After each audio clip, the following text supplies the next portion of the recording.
They called it Project Black Ice. It could stop a human heart in 7 seconds. No bullet, no explosion, no blood, just cold. Pure, weaponized cold. And they tested it on living subjects. 1963, the height of the Cold War. 2 superpowers locked in a race to create weapons the world had never seen. Nuclear bombs weren't enough anymore. Chemical weapons were too unpredictable. Biological agents took too long. They wanted something new, something immediate, something terrifying. Something that could incapacitate enemy soldiers without destroying infrastructure. A weapon that left buildings standing, but killed everyone inside. The Soviets were working on it. The Americans knew they had to respond. Deep in a classified research facility, location still redacted in declassified documents, a team of military scientists began experimenting with something that shouldn't exist. Cryogenic warfare. The weaponization of absolute zero. The idea was simple in theory, impossible in practice, or so they thought. What if you could create a device that lowered the temperature of a specific area so rapidly that everything in it, every living thing, simply stopped functioning? Not frozen solid like in movies, not encased in ice, just stopped. Flesh doesn't need to turn to ice to die. It just needs to get cold enough, fast enough, that the cells can't recover, that the heart can't beat, that the brain can't send signals. They called it induced hypothermic shock, a technical term for something much darker. The documents refer to it by different names: Project Black Ice, Cryogenic Pulse Initiative, Flash Freeze Protocol. But the people who worked on it, the ones who are still alive, the ones who agreed to talk years later under condition of anonymity, they had a different name for it. They called it the Devil's Breath. Because when it worked, when the system activated, the air itself seemed to exhale something wrong, something that didn't belong in this world. The human body operates within a narrow temperature range, 98.6 degrees Fahrenheit, 37 degrees Celsius. Drop that by just a few degrees, and the body starts to fail. Loss of coordination. Drop it by 10 degrees, and consciousness fades. Drop it by 20, and the heart stops. This is hypothermia. Normally, it takes time. Minutes. Sometimes hours. Your body fights back, tries to generate heat, shivers, burns energy. But what if there was no time to fight back? What if the temperature dropped so fast that your body couldn't respond? What if, in the span of a few seconds, the air around you went from room temperature to 30 below zero? Your lungs would freeze on the inhale, your blood would thicken, your heart would stutter, then stop, and you'd be conscious for most of it. That was the nightmare they were trying to create. Not a quick death. A aware death. The weapon operated on a principle that had never been successfully deployed. Rapid expansion of cryogenic gases. Liquid nitrogen stored under extreme pressure.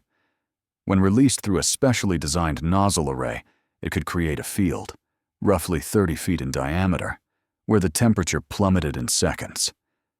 The first tests were on animals, rats, dogs, eventually primates. The results were described in cold, clinical language in the reports. Subject expired within 8 seconds of exposure. Cardiovascular failure observed at 7-second mark. No recovery possible after exposure exceeding 5 seconds. But between those lines, there are notes. Handwritten notes in the margins of reports. Notes that weren't supposed to survive the classification process, but did. The sounds they make. Eyes remain open. They know what's happening. One researcher, in a report from January 1964, wrote something that got him removed from the project. "We have created something that should not exist. I cannot participate further." His name was redacted. He disappeared from all subsequent documentation. Some say he was reassigned. Others say he was silenced. No one knows. By spring of 1964, they were ready for larger-scale testing. They built a facility, a sealed chamber, 50 feet by 50 feet. Reinforced walls, observation windows, temperature sensors everywhere. And in the center, suspended from the ceiling, the weapon itself. It looked like an industrial air conditioning unit. Tubes, valves, pressure gauges, nothing threatening. Nothing that suggested it could kill. But it could. The first human test was a volunteer. That's what the documents say. A soldier? Terminal cancer. 6 months to live. He agreed to participate in exchange for compensation to his family. The report is brief. Test subject Alpha 1 exposed to CPI-7 for duration of 6 seconds. Cardiovascular arrest observed. Death confirmed at 6 minutes, 14 seconds post-exposure. 6 seconds. That's all it took. But there's a recording. Audio only. It was supposed to be destroyed. It wasn't. In 1998, during a routine declassification review, a technician found it on a tape buried in a box, labeled atmospheric data. He listened to it once. He never listened again. The tape has never been officially released, but portions of it have been described. You hear the countdown. You hear the weapon activate. A sound like a giant exhale, a whoosh of pressurized gas. And then you hear the man, not screaming. Screaming requires air, requires warmth, requires the body to function. This was something else. A sound that's been described as an attempt to breathe that never completes. And it lasts for 6 seconds. Then silence. Just the hum of equipment. The weapon had worked. They ran more tests. The details are scattered across multiple classified reports, many still partially redacted. But what's known is this. Over the course of 8 months, they conducted at least 12 human trials. Some were volunteers. The documents claim they all were. But there are inconsistencies. Prisoner transfers that don't align with records. Missing persons reports from nearby areas. Nothing conclusive. Nothing proven. Just gaps. Just questions that were never officially asked. By the fall of 1964, the weapon had a success rate of 100%. Every test subject exposed for more than 5 seconds died. Not one survived. Not one. The military was interested. Very interested. Plans were drawn up for deployment. Scenarios were outlined. Enemy bunkers. Tunnels. Enclosed spaces where conventional weapons were impractical. They envisioned soldiers carrying portable versions. Cryogenic grenades. They envisioned aircraft delivering it in aerosol form. They envisioned a new kind of warfare. Clean, efficient, terrifying. But there was a problem. The weapon had an unintended effect, one they didn't predict, one they couldn't control. The cold didn't stop where it was supposed to. In a sealed chamber, yes, they could contain it. But in an open environment, the cryogenic gases spread. Not far. Maybe 50 feet. Maybe 70. But far enough. In October 1964, they conducted a field test. Remote location. Desert. Miles from any civilian population. The target was a series of structures built to simulate enemy fortifications. They placed test subjects inside. The documents don't specify who these subjects were. They activated the weapon. It worked. Everything within the 30-foot primary radius was incapacitated within seconds. But the cold kept spreading. A secondary radius formed. Temperatures dropped to near freezing up to 80 feet away. The operators, the soldiers controlling the weapon, were stationed 100 feet back. They thought that was safe. It wasn't. 3 of them were hospitalized with severe frostbite and respiratory damage. 1 lost fingers. Another lost the ability to breathe without assistance. The third died 2 weeks later from complications. The weapon couldn't be controlled, couldn't be contained. Every deployment would risk the operators as much as the targets. But that wasn't what killed the project. It was what happened to the bodies. When they retrieved the test subjects from the field test, something was wrong. The bodies weren't just cold. They had changed. Skin that had been exposed to the weapon directly, within that 30-foot radius, was brittle. Not frozen. Brittle. Like paper left in the sun for too long. It flaked away at the touch. Underneath, the muscle tissue was discolored. Gray. Marbled. The internal organs had ruptured. Not from freezing. The temperature hadn't dropped low enough for that. But from the shock. The rapid temperature change had caused catastrophic cellular damage. The body had essentially destroyed itself trying to cope. One of the pathologists who examined the remains wrote in his report, "This is not a humane weapon. This is not even an inhumane weapon. This is something else entirely." He recommended the project be shut down immediately. His recommendation was ignored. They tried to refine it, make it more controlled, more predictable. They ran simulations, adjusted the mixture of gases, modified the delivery system. But every iteration had the same result. The weapon worked, and it was uncontrollable. By early 1965, the decision was made at the highest levels. Project Black Ice was to be terminated. All research materials were to be classified. All equipment was to be destroyed. All personnel were to sign non-disclosure agreements. And it was buried. For decades, no one outside a small circle of military and government officials knew it existed, until the documents started leaking. ACT-6, The Survivors. In 1997, a former military scientist published a memoir, not about black ice specifically, but about his time in weapons development. In one chapter, he mentioned something called cryogenic trials. He didn't elaborate, but it was enough. Journalists started digging. FOIA requests were filed.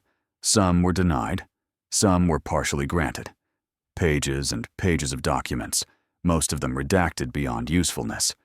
Black bars covering names, dates, locations. But enough leaked through. Enough to confirm that yes, this project existed. Yes, it was tested. Yes, people died. A few of the researchers agreed to interviews, decades later. They spoke on condition of anonymity. One of them, now in his 80s, described the moment he realized what they'd created. "We were sitting in the observation room after one of the tests. Everyone was quiet.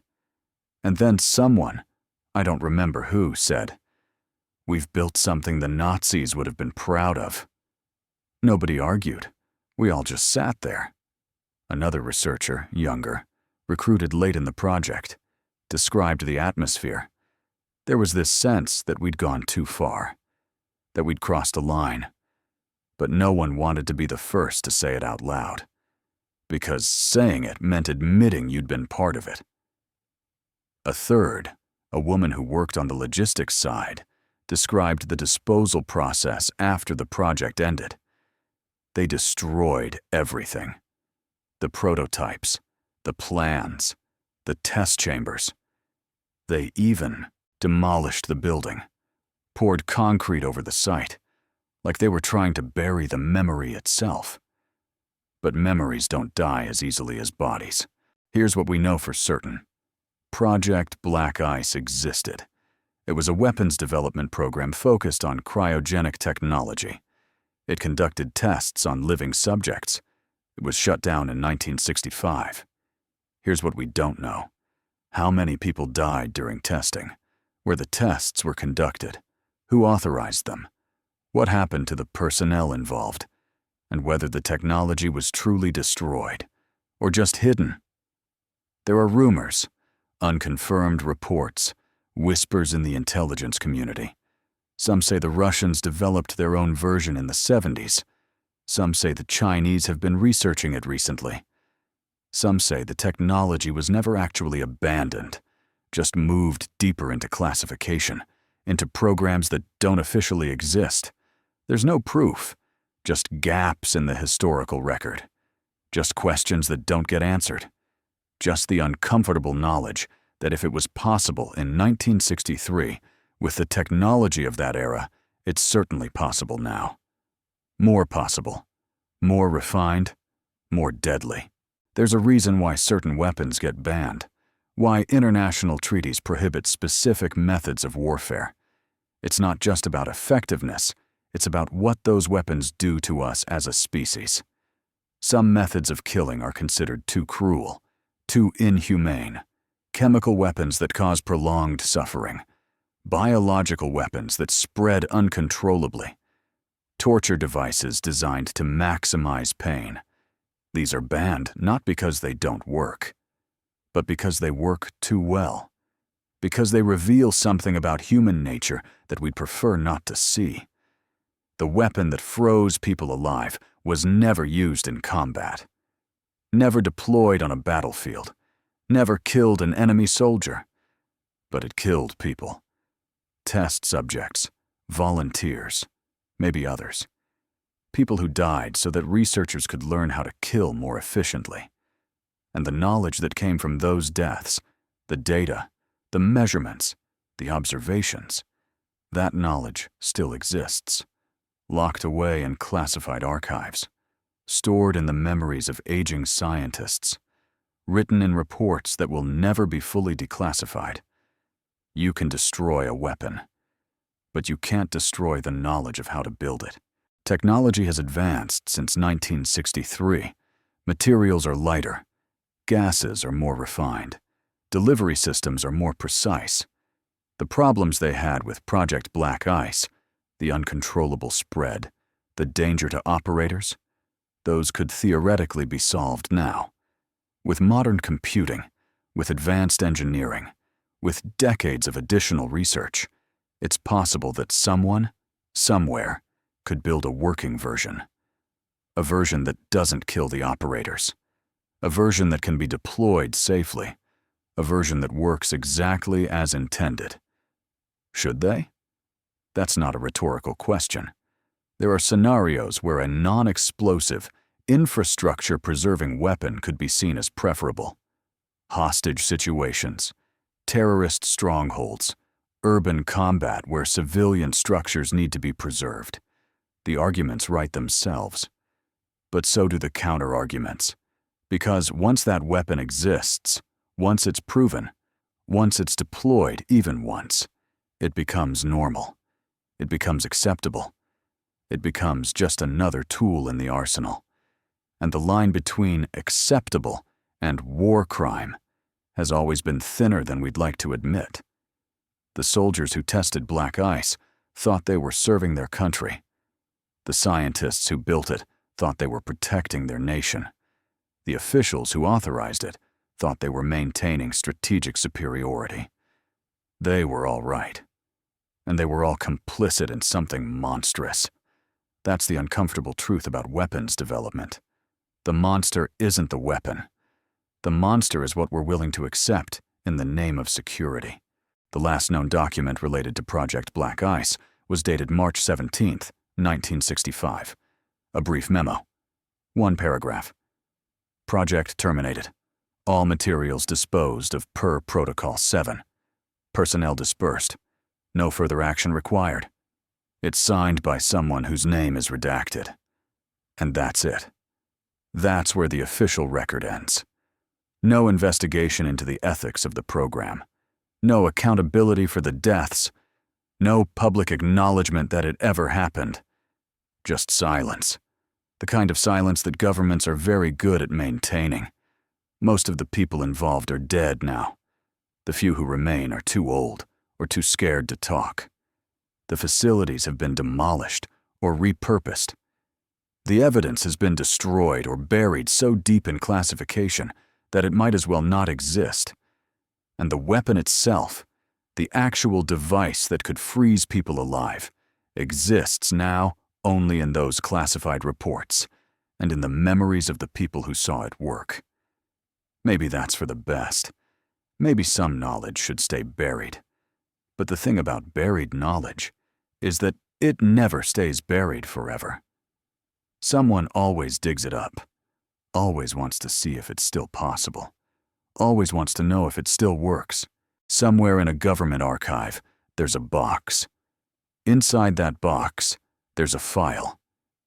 Inside that file, there's a recording. And on that recording, there's a sound. The sound of a human being realizing, in the last seconds of their life, that they've been betrayed by the people they trusted, that their death will serve a purpose they never agreed to, that they will become data, a number in a report, a confirmation that, yes, this weapon works. That sound has never been heard by the public.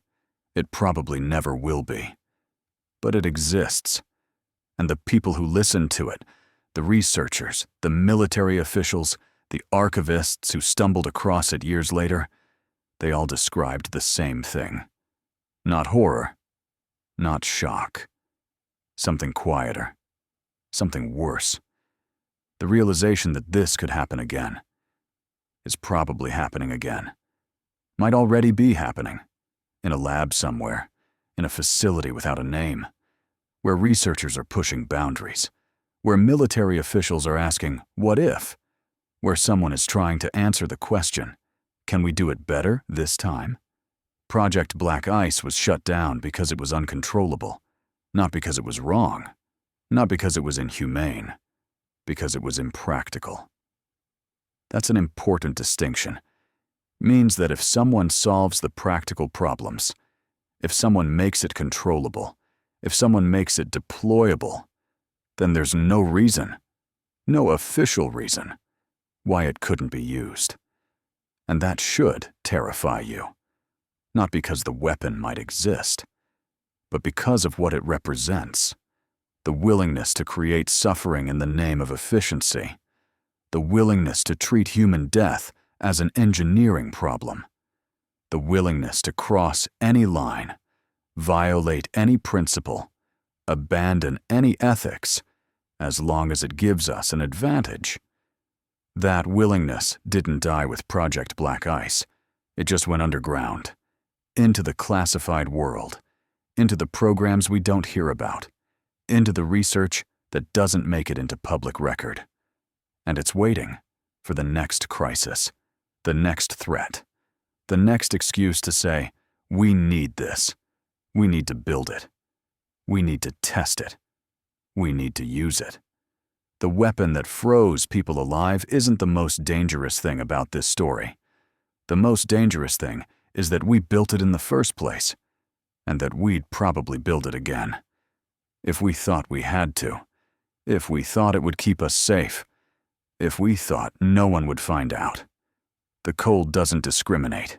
It doesn't care about nationality or ideology or justification. It just stops. Stops the heart. Stops the breath. Stops the person.